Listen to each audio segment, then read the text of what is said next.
지금은 대출 지옥 시대입니다. 무리하게 빚을 져서 집을 사면 그 빚의 무게에 짓눌려서 본인뿐만 아니라 자식뿐만 아니라 손자 때까지 그 빚의 굴레가 내물림이 될 수 있다라는 이야기를 하고 싶습니다.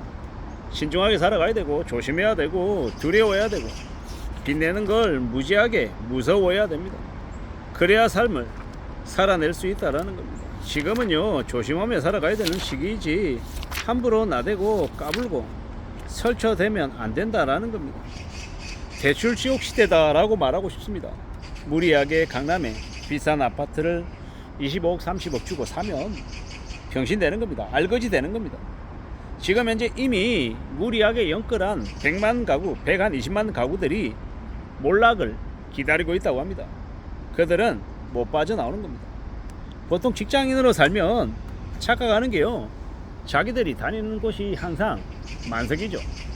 꽉 찹니다. 식당도 그렇고 저녁 술자리도 그렇고 장사가 너무도 잘 되는 거예요.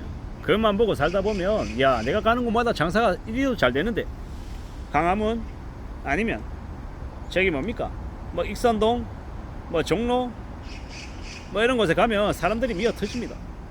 근데 제가 가로수길 그쪽에서도 이제 몇 년 있었는데요, 썰렁합니다. 사람들이 없습니다.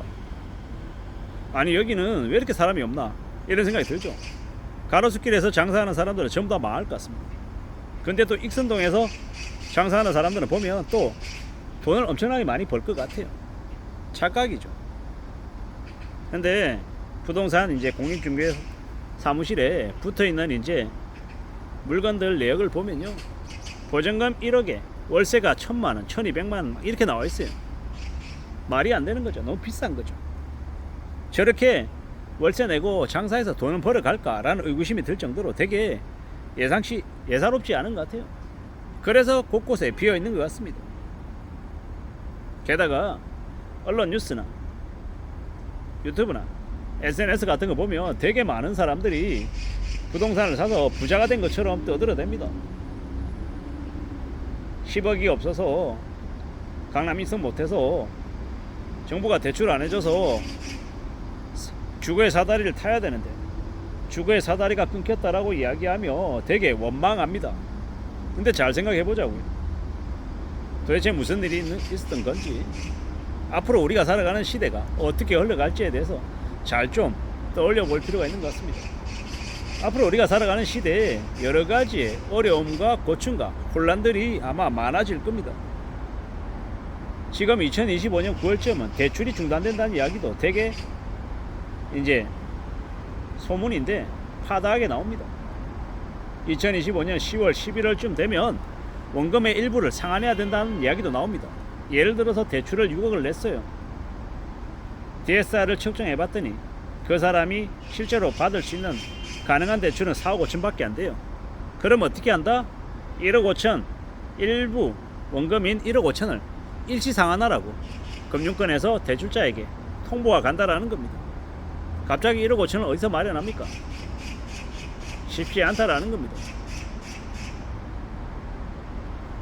내가 가지고 있는 아파트 다른 거 한 채 30억 하는데 이거 금매로 한 29억 28억에 내놓으면 팔려서 내가 지고 있는 빚을 한 방에 다 해결할 수 있다, 이렇게 다들 생각하는 거죠.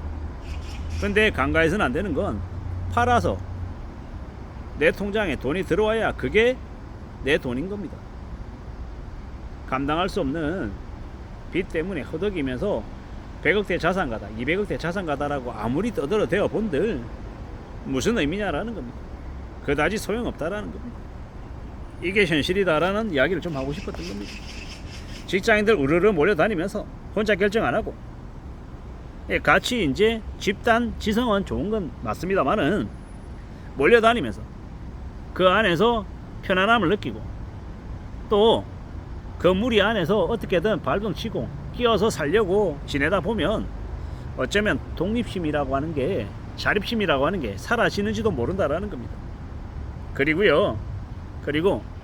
옆에 놈도, 옆에 김 과장도, 저기 있는 이 차장도, 저기 있는 박 부장도 연끌해가지고 집을 세 채씩 사서 시세 차익으로 20억 30억 벌었다고 하는데 나도 해야지, 이러면서 이제 뒤늦게 뛰어들다가 어떻게 됩니까?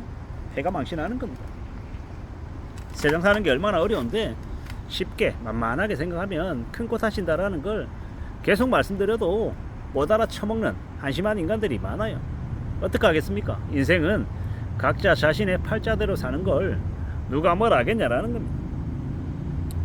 어찌할 도리가 없는 것 같습니다. 앞으로 이재명 정부는요, 부동산 시장은 살릴 생각이 1도 없습니다. 적어도 3, 4년간은 말입니다.